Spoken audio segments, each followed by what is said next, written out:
إن الحمد لله نحمده ونستعينه ونستغفره ونعوذ بالله من شرور أنفسنا وسيئات أعمالنا من يهده الله فلا مضل له ومن يضلل فلا هادي له وأشهد أن لا إله إلا الله وحده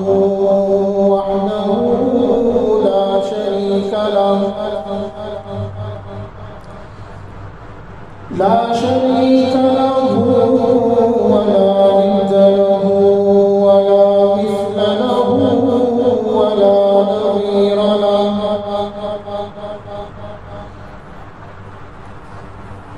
وأشهد أن سيدنا وسندنا ونبينا ومولانا هادينا مرشدنا محمد المصطفى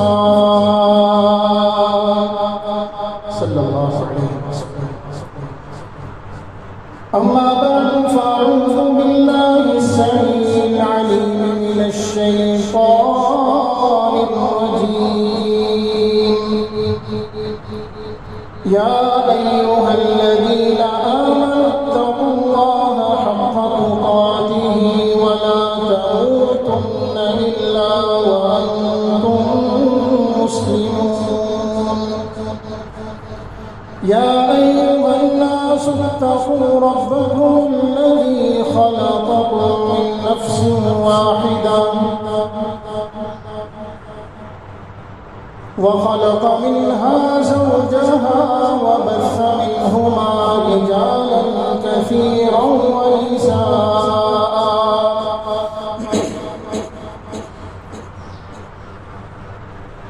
واتقوا الله الذي تساءلون به والأرحام إن الله كان عليكم رقيبا. يا أيها الذين آمنوا اتقوا الله وقولوا قولا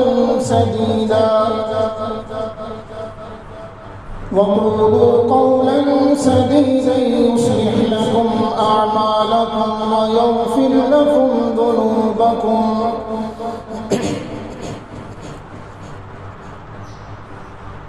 ومن يطع الله ورسوله فقد فاز فوزا عظيما. أما بعد فإن أصدق الحديث كتاب الله وخير الهدي هدي محمد صلى الله عليه وسلم وشر الأمور محدثاتها وكل محدثة بدعة وكل بدعة ضلالة وكل ضلالة في النار.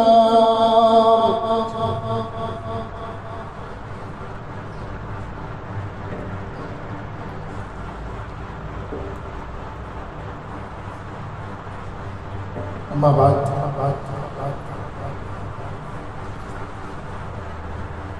ہر قسم کی حمد و ثنا، ہر قسم کی کبریائی، بڑائی، بزرگی، تسبیحات، تمجیدات، تحلیلات، تکبیرات کے لائق اس کائنات میں اگر کوئی ذات ہے تو وہ اللہ رب العالمین احکم الحاکمین کی ذات ہے. اللہ رب العالمین احکم الحاکمین جو کائنات کے ذرے ذرے کا خالق و مالک ہے، کائنات کے ذرے ذرے کا داتا و مشکل کشا دستگیر و بخش، وما بینہما وما فیہما، جو کچھ زمین اور آسمان میں ہے، جو کچھ اس پوری کائنات میں ہے، سب کا اکیلا خالق مالک رازق، مدبر، مصرف، مکون، صرف اکیلا اللہ رب العالمین۔ بے شمار درود و سلام و جناب محمد رسول اللہ صلی اللہ علیہ وسلم کی ذات اقدس پر۔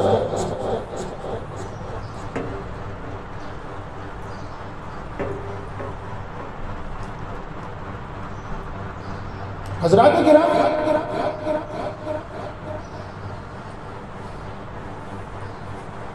یہ اللہ رب العالمین کا پسندیدہ دین اسلام ایک کامل، اکمل اور ایک مکمل دین ہے۔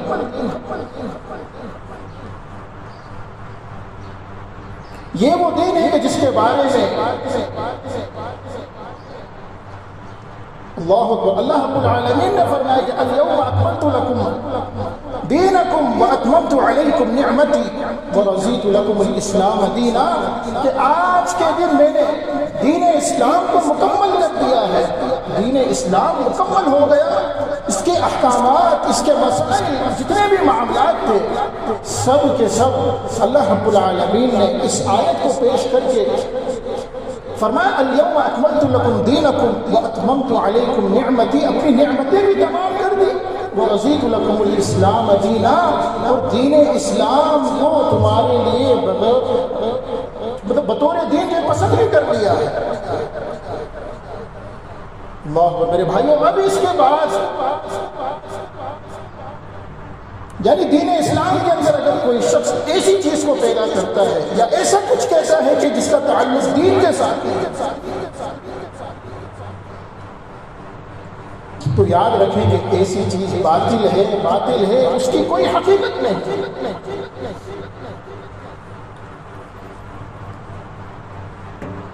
جس طریقے سے یہ ہمیں معلوم ہے ماہ سفر کا مہینہ، ماہ سفر کا مہینہ جاری و ساری ہے، لیکن اس مہینے کے اعتبار سے لوگوں کے ذہنوں میں، قلوب میں، اذہان و قلوب میں یہ بات پائی جاتی ہے اللہ اکبر کہ اس مہینے میں جو ہے کسی قسم کی کوئی شادی نہیں کرنی، اس میں کسی قسم کے کام کا آغاز نہیں کرنا، کوئی کاروبار شروع نہیں کرنا، کوئی اچھا کام شروع نہیں کرنا، کچھ سفر وغیرہ اس میں نہیں کرنا۔ یہ لوگوں کے ذہنوں میں بات پائی جاتی ہے، اور اسی اعتبار سے وہ سفر کے مہینے کو منحوس قرار دیتے ہیں۔ اللہ اکبر، منحوس قرار دے دینا کسی دن کو یا کسی مہینے کو یا کسی سال کو منحوس قرار دینا،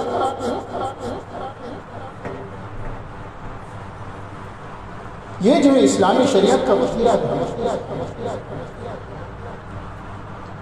یہاں جس طرح بعض لوگ کہتے ہیں کہ آج تو جو ہے سیاہ دن ہے، آج کا دن جو ہے وہ سیاہ دن کے حساب سے لکھا جائے گا، یا آج بلیک ڈے ہے، یا بلیک فرائیڈے ہے، یا فلاں بلیک چیز ہے۔ اللہ اکبر، انسان کے اعمال تو بلیک ہو سکتے ہیں، انسان کے اپنا کرتوت تو سیاہ ہو سکتے ہیں، لیکن اللہ کے بنائے ہوئے دن، اللہ کے بنائے ہوئے ایام، اللہ کے بنائے ہوئے گھڑیاں، اللہ کے بنائے ہوئے گھنٹے، سیکنڈ، منٹ، یہ کبھی بھی منحوس نہیں ہوتا۔ تو لہذا یہ عقیدے کی بات ہے کہ انسان کو ذہن میں رکھنا چاہیے کہ کسی بھی چیز کو وہ جو منحوس قرار دے دے اور اس کے پاس اس کے بارے میں کوئی دلیل نہ ہو، کوئی کے برہان نہ ہو، نہیں میرے بھائیو، اس طرح بالکل نہیں کرنا چاہیے۔ جس طرح بعض لوگوں کا عقیدہ ہے کہ سفر کے مہینے میں یہ کام نہیں کرنا، نہیں تو نقصان ہو جائے گا وغیرہ وغیرہ معاملات ہو جائیں گے۔ آپ جو قرآن مجید کا مطالعہ کیجیے، رب العالمین فرماتے ہیں قُلْ لَا أَمْلِكُ لِنَفْسِي نَفْعًا وَلَا ضَرًّا إِلَّا مَا شَاءَ اللَّهُ وَلَوْ كُنْتُ أَعْلَمُ الْغَيْبَ لَاسْتَكْثَرْتُ مِنَ الْخَيْرِ وَمَا مَسَّنِيَ السُّوءُ إِنْ أَنَا إِلَّا نَذِيرٌ وَبَشِيرٌ لِقَوْمٍ يُؤْمِنُونَ۔ آپ علیہ الصلوٰۃ والسلام اللہ رب العالمین نے فرما دیا کہ آپ اعلان کر دیجئے کہ لا أملك لنفسي نفعا ولا ضرا، اے نبی آپ اعلان کر دیجئے کہ میں کسی نفع اور نقصان کا مالک نہیں ہوں۔ لا املک لنفسی نفعا ولا ضرا الا ما شاء اللہ، مگر جو اللہ چاہے، یعنی اللہ اگر کسی کو جو ہے نقصان پہنچانا چاہے تو تو ساری کی ساری دنیا جمع ہو جائے، اس کو نفع پہنچانے کے لیے اس کو نفع نہیں پہنچا سکتی، ساری کی ساری دنیا کسی کو تکلیف پہنچانے کے لیے، تکلیف میں مبتلا کرنے کے لیے جمع ہو جائے، جب تک اللہ کا حکم نہیں ہوگا، اللہ کی رضامندی نہیں ہوگی، تو کوئی شخص کسی کو نقصان نہیں پہنچا سکتا۔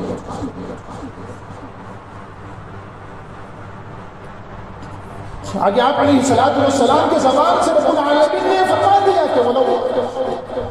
وَلَوْ كُنْتُ أَعْلَمُ الْغَيْبَ لَاسْتَكْثَرْتُ مِنَ الْخَيْرِ، اگر میں غیب کی باتیں جانتا ہوتا تو میں اپنے لیے بہت ساری خیر جمع کر لیتا۔ اللہ اکبر۔ آپ علیہ السلام کی زندگی کا مطالعہ کیجیے، آپ جو ہے بدر کے میدان میں پریشان ہوتے ہیں، آپ کو جو ہے احد کے میدان میں آپ کے دندان مبارک شہید کر دیے جاتے ہیں، اور طائف کی بستی میں آپ کو پتھر مار مار کے لہو نہان کر دیا۔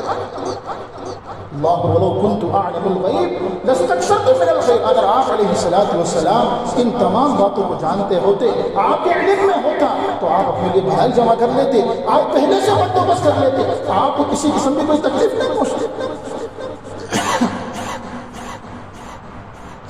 تو لہذا معلوم ہوتا ہے کہ جب انبیاء کے اختیار میں نہیں ہے، جب اللہ رب العالمین نے انبیاء کو یہ سہولت نہیں دی، انبیاء کو اختیار نہیں دیا کہ وہ کسی چیز کے مادے سے، نہ کسی نقصان کے، نہ ہی کسی تکلیف کے، تو یہ پیر ولی بزرگ یہ بھی کسی چیز کے جو ہے وہ نہیں ہے،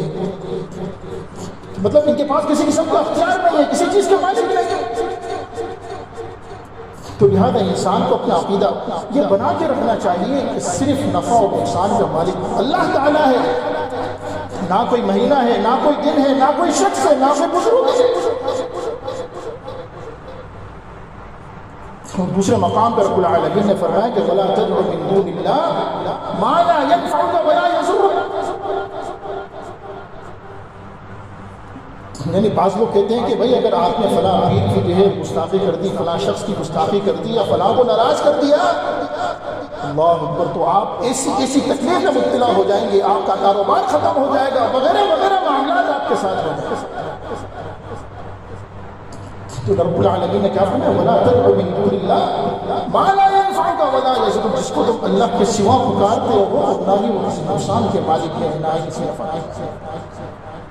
فَإِن فَعَلْتَ فَإِنَّكَ إِذًا مِنَ الظَّالِمِينَ، آپ علیہ السلام کو بھی رب العالمین نے تنبیہ کر دی کہ نبی اگر آپ نے بھی ایسا کچھ کام کر لیا کہ جو شرک والا کام ہے، فَإِن فَعَلْتَ فَإِنَّكَ إِذًا مِنَ الظَّالِمِينَ، تو آپ بھی اس وقت ظالمین سے ساتھ ہیں۔ پھر فرمایا وَإِن يَمْسَسْكَ اللَّهُ بِضُرٍّ فَلَا كَاشِفَ لَهُ إِلَّا هُوَ، اگر کسی کو اللہ رب العالمین وَإِن يَمْسَسْكَ اللَّهُ بِضُرٍّ، اگر اللہ رب العالمین کسی کو کوئی نقصان پہنچانا چاہے، تکلیف پہنچانا چاہے، تو فلا کاشف الا هو، اللہ کے سوا اس کو کوئی ہٹانے والا نہیں۔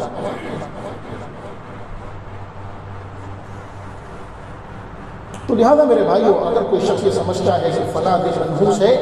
یا فلاں چیز منحوس ہے، یا فلاں کام اگر میں ایسے کر لوں گا، یا فلاں دن ایسے کر لوں گا، فلاں مہینے میں کر لوں گا تو یہ نقصان ہو جائے گا، تو ایسے شخص کو چاہیے کہ اپنا عقیدہ درست کر لے، جو عقیدہ قرآن و سنت کے اندر منقول ہے کہ صرف اللہ رب العالمین کے اوپر بھروسہ کرے۔ اور آپ علیہ السلام نے بھی اس ماہ کے حوالے سے فرما کے تھے لا عجب ولا خیر ولا حامۃ ولا سفر، یعنی آپ علیہ السلام نے بھی فرما دیا کہ لا عجب، کوئی بیماری متعدی نہیں ہوتی، ایک بیماری دوسرے کو نہیں لگ سکتی، جب تک اللہ رب العالمین کا حکم نہ ہو اس وقت تک کوئی بیماری کسی دوسرے شخص کو نہیں لگ سکتی۔ اگر یہی بات ہوتی تو ڈاکٹر روزانہ جو کتنے بیماروں کو ٹیسٹ کرتے، اللہ اکبر، کتنے بیماروں کو چیک اپ کرتے ہیں، ان کو تو پھر ساری بیماریاں ہو جانی چاہیے، لیکن وہ بیمار نہیں ہوتے، کیوں؟ یہ اللہ رب العالمین کا مسلم قاعدہ ہے کہ لا عدوى، کہ کوئی بیماری خود بخود متعدی نہیں ہوتی، خود یعنی کوئی بیماری خود بخود کسی کو نہیں لگتی، جب تک اللہ رب العالمین کا حکم نہ ہو اس وقت تک وہ بیماری جو ہے اس لا عدوى ولا طیارہ، اور نہ ہی کوئی بدشگونی ہے، نہ ہی کوئی بدفعلی ہے، یہ آپ علیہ السلام کا ارشاد ہے۔ تو معلوم ہوتا ہے کہ جاہلیت کے دور میں عرب جو جاہلیت کے دور میں تھے وہ کیا کیا کرتے تھے کہ جب اپنے کام کے لیے اپنے گھر سے نکلتے تو ان کے پاس کوئی پرندہ ہوتا اس کو اڑاتے. جب اس پرندے کو اڑاتے اور دیکھتے کہ اگر یہ دائیں طرف رائٹ سائڈ پہ کیا ہے تو سمجھتے کہ یہ کام کرنا میرے لیے بہتر ہے, صحیح ہے, اور اگر وہ پرندہ لیفٹ سائڈ پہ جاتا تو سمجھتے کہ یہ کام میرے لیے کرنا برا ہے. اللہ, یہ تو جاہلیت کے دور میں تھا. آج بھی بعض لوگ جو ہیں جب گھر سے نکلتے ہیں تو دیکھتے ہیں کہ بھائی میرا راستہ کسی کالی بلی نے تو نہیں کاٹ دیا. اگر سامنے سے کوئی کالی بلی گزرتے ہیں, کتا گزرتے ہیں تو گھر واپس لوٹ آتے ہیں کہ نہیں آج تو کام پہ نہیں جانا, آج تو کوئی بڑا مسئلہ ہو جائے.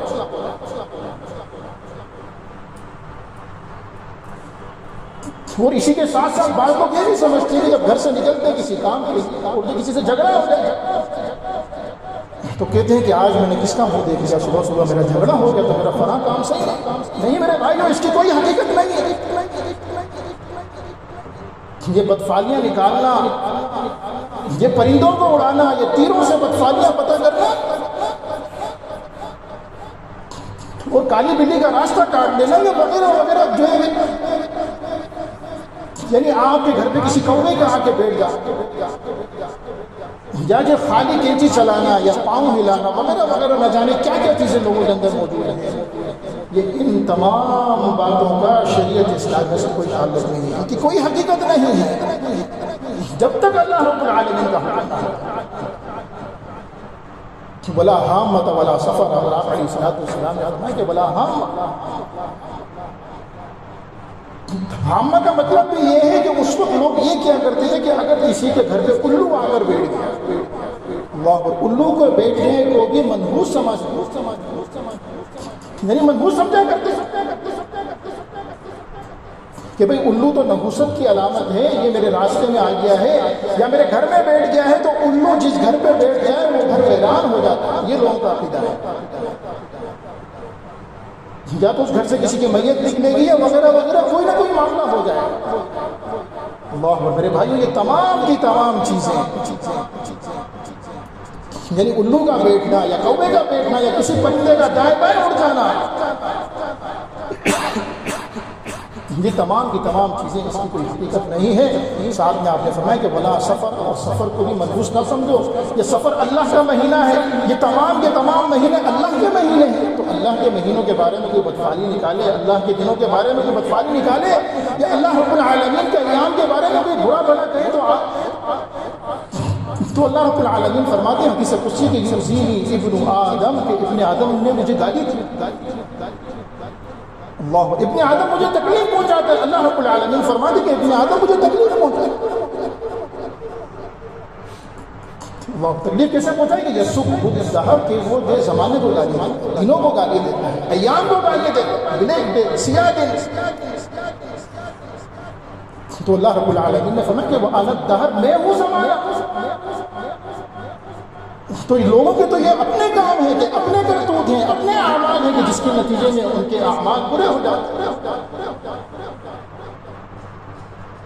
اور ساتھ ساتھ یہ جو ہے صرف اس اقوام میں نہیں بلکہ گزشتہ اقوام کے اندر بھی لوگ کیا کیا کرتے تھے کہ انبیاء اکرام کو منحوس سمجھتے ہیں.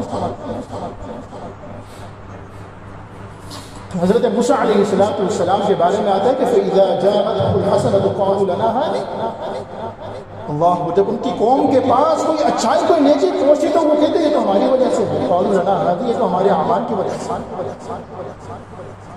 اور وَإِن تُصِبْهُمْ سَيِّئَةٌ يَطَّيَّرُوا بِمُوسَىٰ وَمَن مَّعَهُ, اور اگر انہیں کوئی برائی پہنچ جاتی, کوئی تکلیف پہنچ جاتی تو کہتے ہیں یہ تمہاری وجہ سے. اے موسیٰ علیہ السلام, آپ ہمارے درمیان نعوذ باللہ منحوس ہیں, تو ان کو بدشگونی سمجھتے ہوئے ان سے بدفعالی نکالے. تو آج بھی اس امت کے اندر یہ برائی موجود ہے. وہ کیا برائی ہے؟ برائی یہ ہے کہ گھر کے اندر کوئی کام غلط ہو جائے یا کوئی معاملہ ہو جائے, کوئی نقصان ہو جائے تو اپنے گھر کی عورت کو, اپنی بیوی کو ہی انسان کہتے ہیں وہ منحوس. یہ سارا معاملہ تیری وجہ سے ہوا ہے, یہ ساری چیزیں تیری وجہ سے ہوئی. اللہ اکبر کبیرہ, یہ شریعت اسلام میں اس کی اجازت نہیں دی. ہاں آپ علیہ الصلوۃ والسلام نے فرمایا کہ اگر نحوست ہوتی تو 3 چیزوں میں، اگر نحوست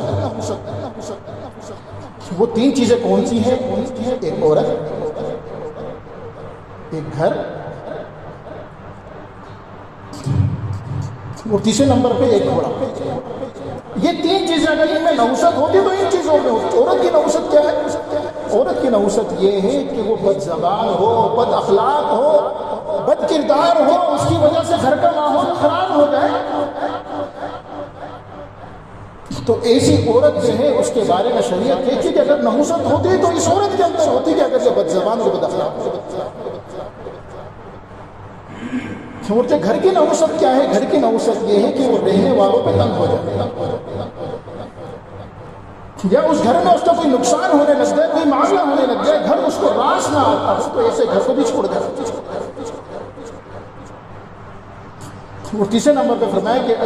مطلب اگر نحوست ہوتی تو گھوڑے میں ہوتی، اور گھوڑے کی نحوست کیا ہے کہ وہ جہاد فی سبیل اللہ میں استعمال نہ ہوتا،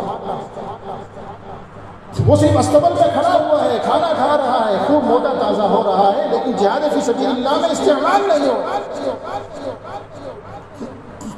تو لہذا ایسے گھوڑے میں بھی نحوست کا جو ہے بات آتا ہے۔ اور اسی طریقے سے ماہ سفر کے حوالے سے جو ہے بعض لوگوں کا نظریہ یہ ہے کہ ستاروں سے بدفعلی کیا، ستاروں سے بدفعلی کے حوالے سے آپ علیہ الصلوۃ والسلام نے فرمایا کہ اربع فی امتی من امر الجاہلیہ، میری امت میں 4 چیزیں ایسی رہیں گی جو جاہلیت کے امور میں سے ہیں۔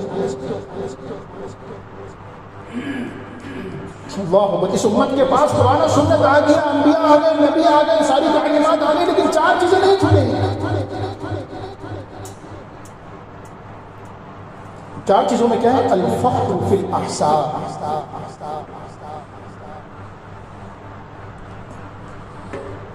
ان میں سے پہلا نمبر یہ ہے کہ اپنے حسب نسب سے فخر کرنا۔ اللہ اکبر، کہ میں تو فلاں ہوں، میرا تعلق تو فلاں قبیلے سے ہے، میں تو فلاں قوم سے ہوں، فلاں ہوں، میں فلاں ہوں۔ اللہ رب العالمین نے اگر یہ گروہ بنائے ہیں، یہ جماعتیں بنائی ہیں، یہ قبیلے بنائے ہیں تو اس کے بنائے کہ تعارف ہو، تاکہ تم ایک دوسرے کو تعارف کرا سکو، نہ کہ یہ ہے کہ اس کے اوپر ڈٹ جاؤ اور یہ کہو کہ میں تو یہ ہوں، تم نیچی ذات ہو، میں اونچی ذات ہوں، میرا یہ لیول ہے، تمہارا یہ لیول نہیں۔ میرے بھائی یہ جاہلیت کیوں؟ ساتھ فرمایا کہ وَطَعْنُ فِي الْأَنْسَابِ، اور ایک دوسرے کے نسب میں طعنہ زنی کرنا